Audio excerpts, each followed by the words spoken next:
이제 그런 단위도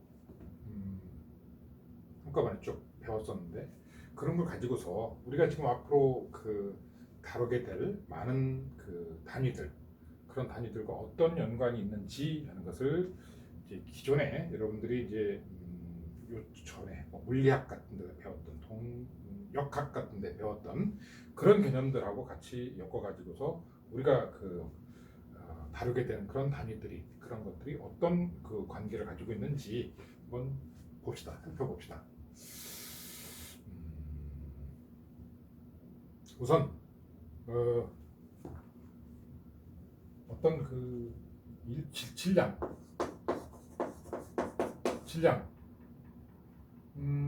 보통 이제 M이라고 표현하죠. 기호로 M이라는 매스. 그래서 이건 매스를 앞자를 따가지고 M이라고 많이 표현하죠. M이라고 하는 것은 단위는 보통 이제 기본 단위가 킬로그램 단위로 표현되죠. 근데 어떤 물체가 있는데 질량 M이라는 물체에다가 힘을 가하면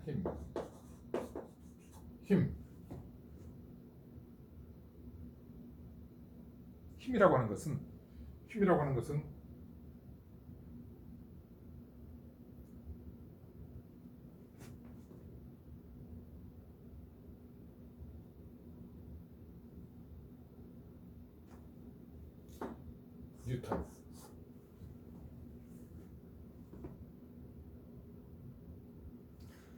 뉴턴이라는 단위로 이제 보통 표현이 되는데, 뉴턴이라는 표현이 되는데, 이제 영문으로 이제 포스가 되기 때문에 F라는 또는 이제 F라는 그런 기호를 보통 쓰죠.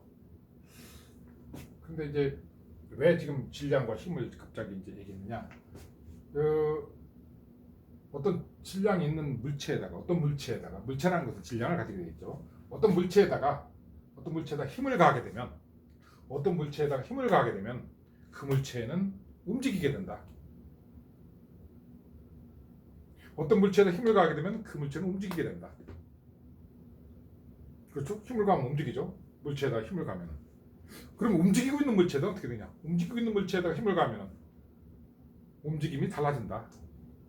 그렇죠? 움직이는 물체에다 힘을 가하면 움직임이 변한다. 움직이는 물체라는 것은 속도라는 걸 가져요. 속도. 자, 속도부터 한번 살펴봅시다.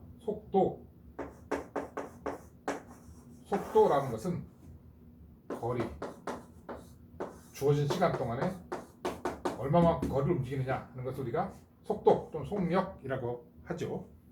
방향이 있기 때문에, 벡터 어떤 방향이 있기 때문에 속도, 속력을 구별을 하는데, 어쨌든 거기 구별하지 말고 그냥 속도라는 것이 크기만 있는 걸 생각해 봅시다. 시간인데 어떤 움직이는 거리, 어떤 주어진 시간 때 어떤 거리를 움직이는가, 어떤 거리만큼 움직이는가 하는 것을 이제 속도라고 하는데, 움직이는 방향을 갖다가 방향까지 생각하는 방향, 거리를 갖다가 디스턴스를 이제 D라고 하고, 그것의 방향까지 생각한다면 D 이렇게 이쪽 방향일 수도 있고, 같은 거리인데 이쪽 방향일 수도 있고 저쪽 방향일 수 있으니까 벡터 D라고 합니다.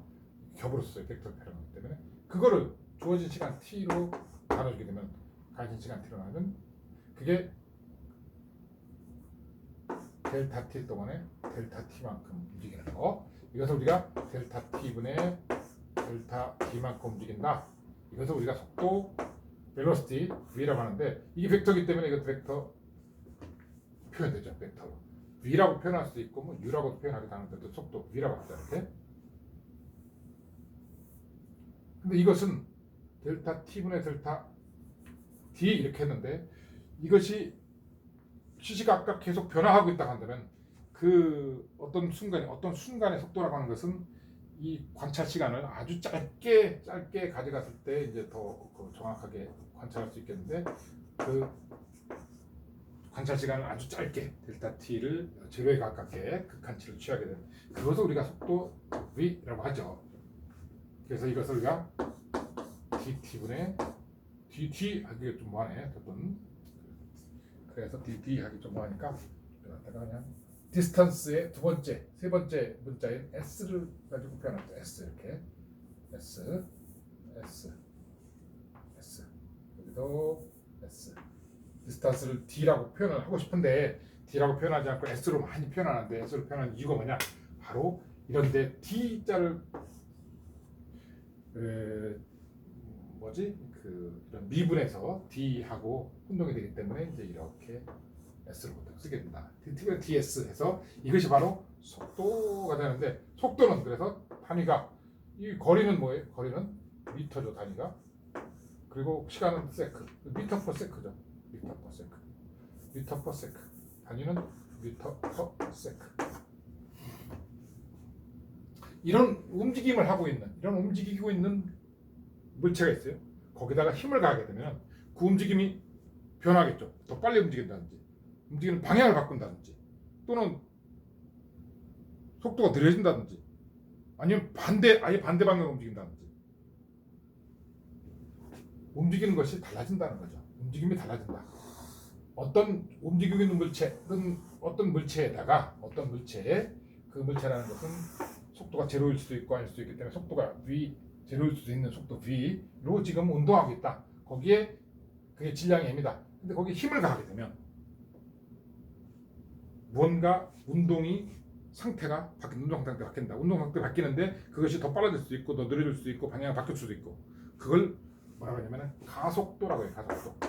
움직임 속도가 변하는 거죠. 속도의 변화. 속도가 변화가 생기는 게 속도의 변화. 속도가 방향이 바뀌든 크기가 바뀌든 뭔가 바뀐다는 거죠. 속도가 변한다. 이 속도 변하는 것 갖다가 가속도라고 해요. 가속도의 어떤 그런 그 한자의 의미는 속도가 증가한다 그런 의미지만 증가한다의 마이너스 값 증가는 그 반대 감소한다라는 것도 포함되고 방향이 바뀐다라는 것까지 포함되기 때문에 가속도보다는 속도 변화 이렇게 표현하는 것이 더 나을 것 같은데 어쨌든 그 속도의 변화가 생기죠. 속도의 변화가 생기죠. 속도의 변화.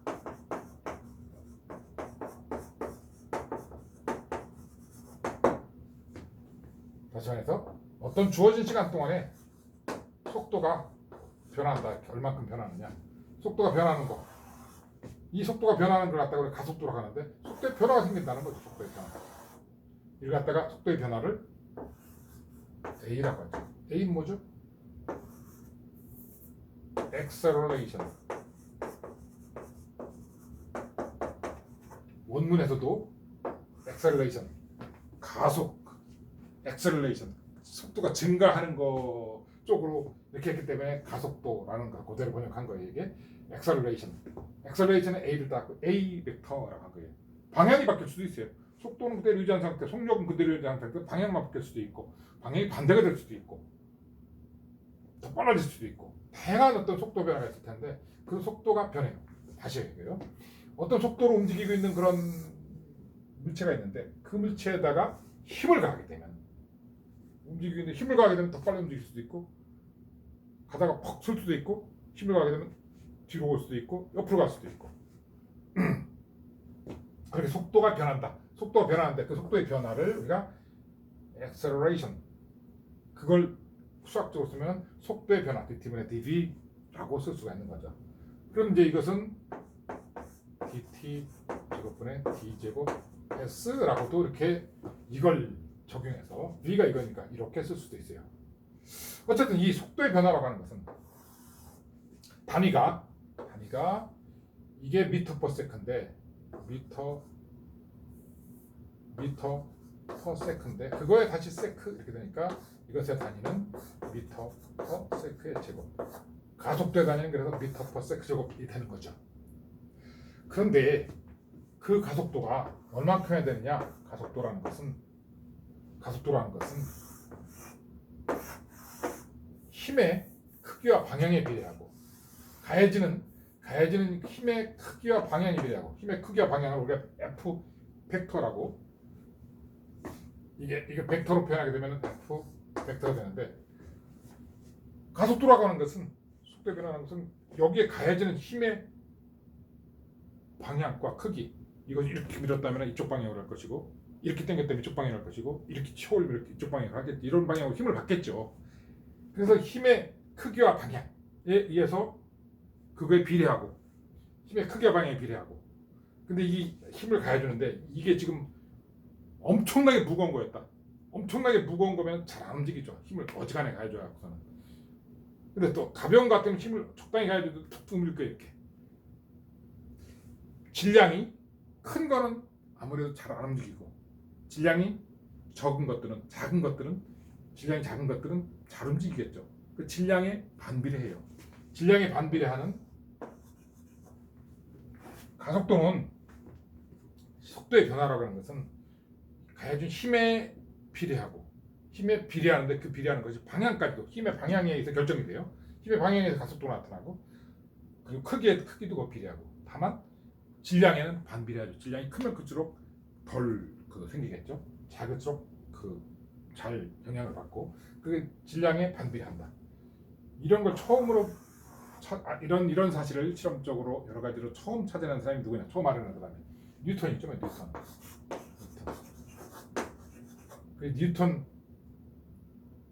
뉴턴의 제2법칙이라고 하죠. 운동의 제2법칙.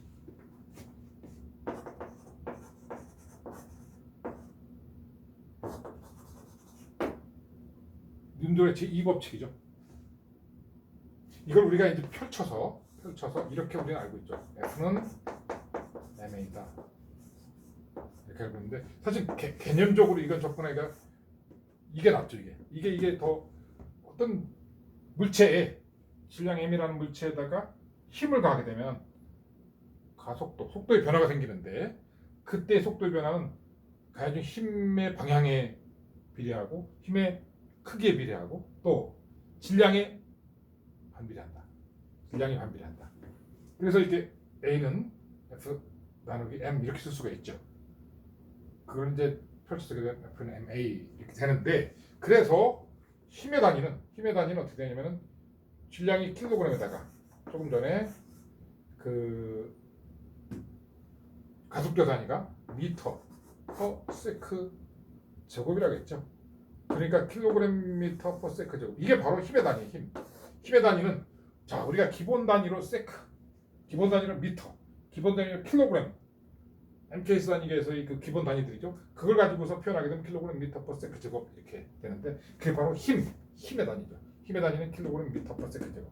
힘의 단위는 우리가 기본 단위인 MKS 갖고 하면 킬로그램 미터 퍼 세크 제곱이 된다. 이게 지금 늘 너무 많이 나오기 때문에 힘 해갖고 힘 할 때마다 나오기 때문에 힘의 단위는 이건데, 자꾸 나오니까 이걸 갖다가 아예 그러면은 뉴턴이 이걸 처음 알아냈으니까 N이라고 쓰고 읽을 적에 뉴턴이라고 읽자. 읽을 적에 뉴턴이라고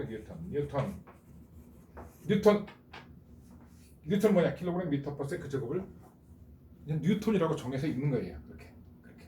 그 힘의 단위는 뉴턴이다. 그래서 뉴턴이라는 힘의 단위 뉴턴이라는 게 그래서 나온 거죠.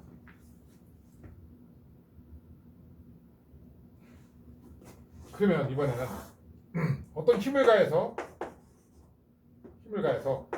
어떤 거리를 이동했어요. 힘을 가해서 어떤 거리만큼 이동했어요. 어떤 물체를 힘을 가해서 어떤 거리만큼 이동했어요. 그럼 힘 곱하기 거리 한 것만큼의 일을 해준 거예요. 일은 힘 곱하기 힘을 가해서 어떤 거리만큼 distance, displacement인데요.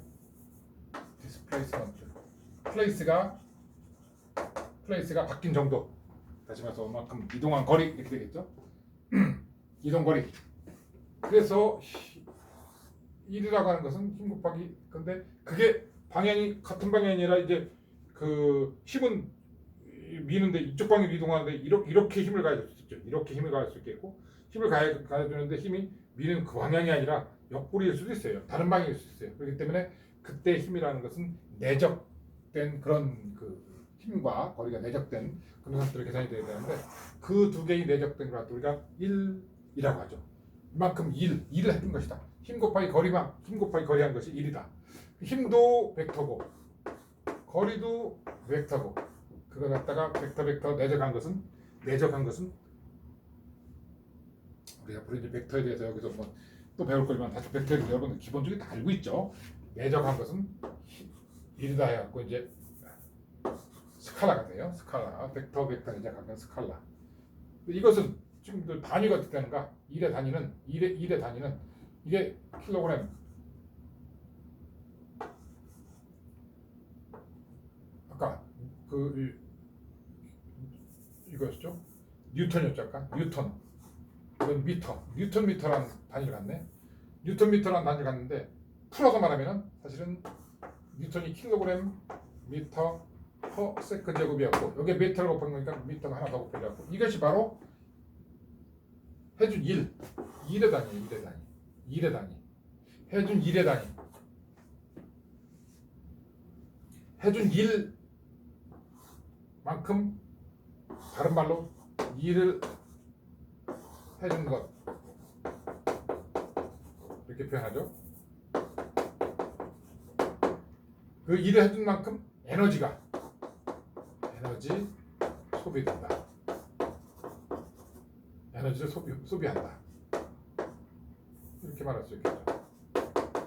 일을 해준 것만큼 에너지를 소비한다. 또는 일을 해준 것만큼 뭔가 그 일이 그 여기에 그 물체에 어딘가 축적이 될 거예요. 또 에너지가 축적되었다 이렇게 말해야 돼요. 에너지가 어딘가에 축적이 되었다 이렇게 말할 수 있죠.